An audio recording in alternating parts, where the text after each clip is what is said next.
ఓం నమఃశివాయ. ఆ శివుడికి అత్యంత ఇష్టమైన రాత్రి మహాశివరాత్రి.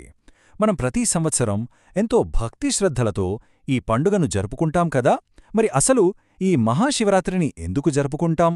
ఈ పవిత్రమైన రాత్రి వెనుక ఉన్న దివ్య ఖాత ఏంటి? దాని ఆధ్యాత్మిక అంతరార్థమేమిటి? పదండి ఈరోజు వివరంగా తెలుసుకుందాం.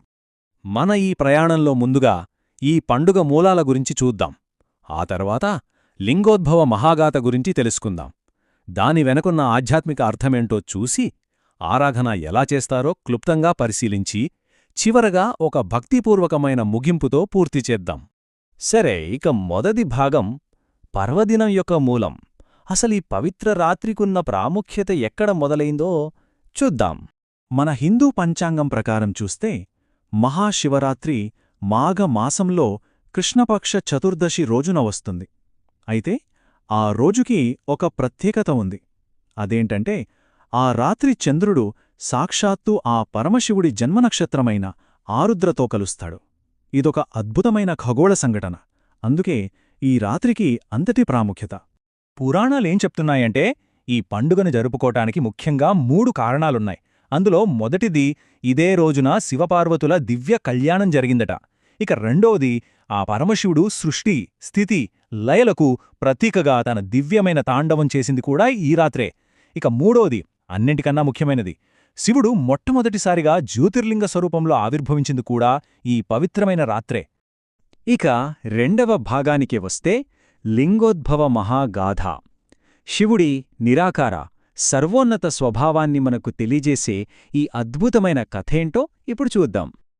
ఈ కథ ఎలా మొదలవుతుందంటే, ఒకానొక సమయంలో సృష్టికర్త బ్రహ్మదేవుడికి, స్థితికర్త విష్ణుమూర్తికి మధ్య ఒక వాదన మొదలైంది. ఇద్దరిలో ఎవరు గొప్ప అని. చిన్నగా మొదలైన ఆ వాదన వారి అహంకారం వల్ల పెరిగి పెద్దదై ఒక భయంకరమైన యుద్ధానికి దారితీసింది. వారి యుద్ధం ఎంత తీవ్రమైందంటే విశ్వం మొత్తం ప్రమాదంలో పడిపోయింది. సరిగ్గా అదే సమయంలో వాళ్ళిద్దరి మధ్య హఠాత్తుగా కళ్ళు మిరిమిట్లు గొలిపేంత కాంతితో ఒక అనంతమైన అగ్నిస్తంభం ప్రత్యక్షమైంది. దాని మొదలేదో చివరేదో ఎవ్వరికీ అర్థంగాలేదు.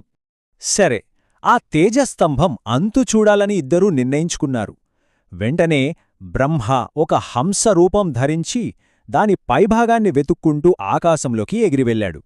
అదే సమయంలో విష్ణుమూర్తి ఒక మహావరాహం రూపంలో దాని కింది భాగాన్ని, అంటే మూలాన్ని కనుగొనడానికి పాతాళంలోకి వెళ్లారు. ఎంత దూరం వెళ్ళినా విష్ణుమూర్తికి ఆ స్తంభం మూలం దొరకలేదు. దాంతో ఆయన వెనక్కి తిరిగివచ్చి, ఆ స్తంభం అనంతమైనది, నేను దాని మూలాన్ని కనుగొనలేకపోయానో అని తన ఓటమిని నిజాయితీగా ఒప్పుకున్నాడు. కాని బ్రహ్మదేవుడు మాత్రం తాను పైభాగాన్ని చూశానని అబద్ధం చెప్పాడు.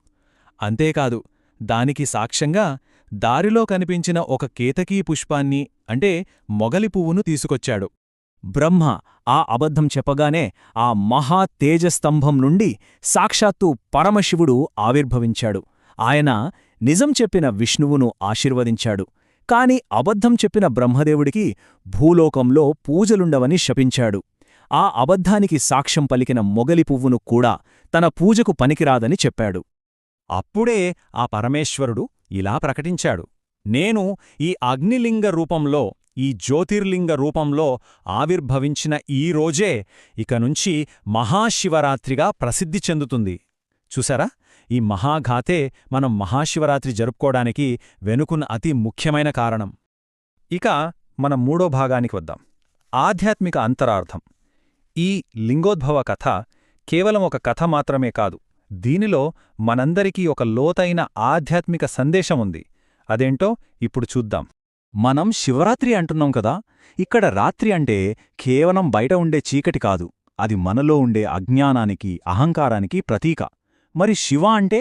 శివ అంటే మంగళకరమైనది, చైతన్యం, జ్ఞానం అనే వెలుగు. సో శివరాత్రి అంటే అజ్ఞానమనే చీకటిని జ్ఞానమనే వెలుగుతో తొలగించడమే. అందుకే మహాశివరాత్రి మనకు 3 ముఖ్యమైన విషయాలు నేర్పిస్తుంది. 1.